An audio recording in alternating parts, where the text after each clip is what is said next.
welcome back to Halo Halo. I'm Kat Iniba with the show that spotlights our very own APA talent. And this year at the Ford Amphitheater, there's actually only one Filipino event, which is Serenata Filipina, happening on Sunday, August 17th. Yes! And guess who's joining me? Legendary artists.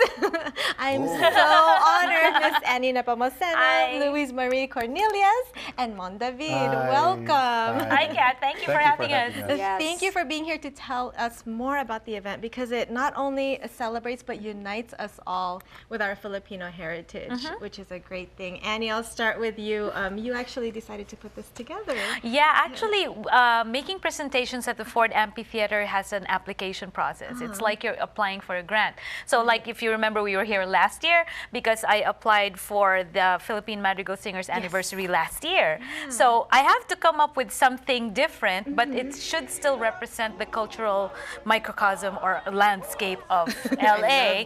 And I have to represent the Filipino artists. So this year we came up with Serenata Filipina. It actually was a different concept when I made the application. Okay, what was it before? Mon was still in it. It's more like serenades. But then when we got the cast in, I said, well, we'll still call it that. Right. However, we'll market it more as OPM because that's basically what it is. And for those that don't know, OPM is original Filipino music. That's what it is. Yeah. Not just sung by, but also written. Yes, especially written by. Yes. And you mentioned the cast, which is right here. How did you come about with working with Louise and Mon? Oh, well, usually I pick people whom I like. Actually, those who are, well, I like them because they're really, really good to work with. Because not only are they exceptional musicians and my friends, but usually when you're working on a show, you're not just trying to like shove everybody in front one after the other. You're trying to come up with a collaboration. And each show is unique, especially the ones that Music Arts Events does, because we try to have the musicians work together and come up with something. Like Louise is a classical singer, basically. Mon is a jazz singer. People wondering, what are you both doing in the show? They're not singing classical and we are singing jazz, but you know, it's really a mixture of all this Filipino music, and exemplary musicians can really represent and perform any music. Well said. Yeah. Louise, how important was it for you to be a part of this event? I am so incredibly proud to be a part of this event. I haven't done a lot of stuff in the Filipino-American community, so this is the first major event that I'm actually singing for, and I'm so happy. I'm like I said, I'm incredibly proud. I'll be singing in Bisaya, which is my heritage. My family is from Northern Samar, so we speak Waray. I have like an 8-year-old level of Waray, but I'm singing in Bisaya, which is, I think, Cebuano. Usahay is in Cebuano. I think so. So it's similar. It's not quite Waray, but it's similar. But I'm so glad to be representing my heritage, you know. That's awesome. And Mr. Oh, same Mon, here. I'm excited to represent Pampanga, my native province.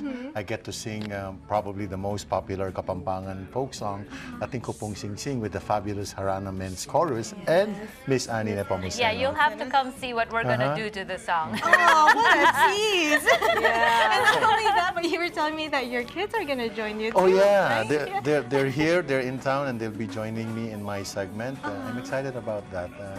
It's also good that they just recently launched their new album, Simula, and they might do a track from that album. Speaking of doing tracks on the album, aren't you going to do a couple of tracks on your 8th album? I feel privileged to be able to do some of my original compositions, and thank you to Annie for granting me that wish, and also the Ford to be able to perform again at the Ford, but this time we get to focus on the Filipino songwriters' works. Ryan Cayabyab, George Canseco, and all the great ones. Yes, that's right. Apo Hiking Society. Yes, Apo. Yeah, we're doing absolutely gorgeous music. Yes. Louise, are you going to be pulling some from your upcoming album that you're working on? Not for this particular show, but I am working on a current album. I'm in and out of the recording studio, but I've been so busy with different things, you know, that it's kind of taken a back seat to the Ford and other. Working on it. Yes. 2 years is too long for me. I know, it is. 2 years. But you're so busy. I mean, you're constantly performing too. I am, which I'm very, very grateful for it. But yeah, for this particular show, nothing on the cast, on my current album, but you know, I might just put in You might put in Usahay. I might put in a yeah. What's that? Because your new album is still in the works. Yeah, it might just be. Oh, all of these teases. Annie, how did you decide on the music, or was it like a collaborative effort? Well, I think the original concept first would come from me because the challenge was like we have like half born in the Philippines, raised in the Philippines, and then some of them were born and raised here. So they wouldn't know what the music was, whereas the other half would say, oh yeah, we know that song. So it really was, that was part of my objective, you know, because like this is the reason why some of these songs are like Beatles songs, you know. They were written in the 70s and up to this day. Like I was in a rehearsal for another show. I'm also in another show. But you know, when we were rehearsing, the kids were singing to these 80s music, and you know, they're 17 and 18. And then I told them, hey, we're singing that in our show. Oh, Tita, we want to watch. And for those who were born here, it's going to be educational and informative. Yes, that's what I love about this event, because for people like me that don't know much about OPM, we can go and experience this beautiful. Yes, that's right. Absolutely. And you guys are also bringing in emerging artists at the event, like Josie Gonzalez and Amin. Yes. How important was that to incorporate? Well, because in speaking for myself, because I am a teacher, Mon is a teacher too. But in most cases, if you want an artist to grow, you have to give them opportunities. And of course, I look for the qualities that you have to have if you want to be an emerging artist with just discipline, passion, and stuff. Because, you know, I can only just tell them so much, you know, in class if it's just you and me in our lesson. But it's like, okay, you work with the choreographer, work in the blocking rehearsal, work in this like, oh, it's taking so long. It's a process. That's the business. Yeah. We all show. Did you guys give them advice? It's always good to allow young musicians, the young lions, to get to work with the seasoned, more experienced musicians. And I That think way. too. Oh, Yeah. I'm sorry. Yeah, excuse go me. ahead. I think too. I know at least I haven't worked with Amin, but with Josie, it's really cool because you see her taking it all in.